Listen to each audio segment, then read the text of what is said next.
Wetwogerera nga ttiimu z'amasaza ag'enjawulo agakola Buganda zittunka okusalawo ani anaatwala ekikopo eky'omwaka guno ng'omwaka oguwedde essaza ly'e Busiro lye lyakisitukiramu. Wakati nga ttiimu ya Kyadondo yeetegekera okuttunka ne Kyaggwe, omubaka omukyalo wa disitulikiti ey'Ewakisa awubyeko olubu lw'ekigere mu nkambi yaabwe esangibwa e Kasangati, ng'eno gy'asinzidde n'asaba baka banne mu ssaza lya Kyadondo okuvayo badduukirire ttiimu eno esobole okutuuka ku buwanguzi. Ttiimu yaffe ne ya Kyadondo ng'egenda mu maaso okuba ng'eyongera okunyweza omupiira gw'essaza.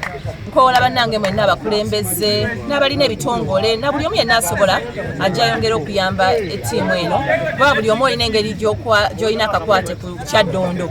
Omubaka Betty Ethel Luyima tagenze ngalo nsa ng'ono abeetikidde tulya nsimbi enkalu ziyambeko mu kuddukanya emirimu gya ttiimu eno era ng'azikwasiza mmeeya wa Kasangati Tom Muwonge ng'ono ye ssentebe wa ttiimu y'essaza lino.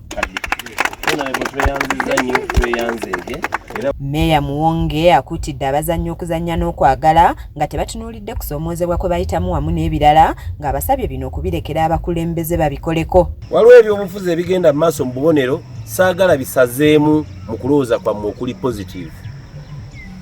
Byonna bye basobola okukola ebyobuvuyo tugenda kulwanagana nabyo naye ate era still tusigala tusobola okuwangula abantu abo tubaswazi.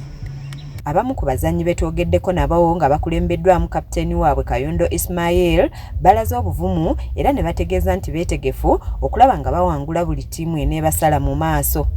Ddayo kwawe kuzannya Kyaggwe twatandikawo bine kati foomu yazze tugoba tubasuubiza tugenda kuba emipiira gyonna gituli mu maaso buli mulaba atukola ki tulina okuva mu kibinja kino ng'era tukulembedde.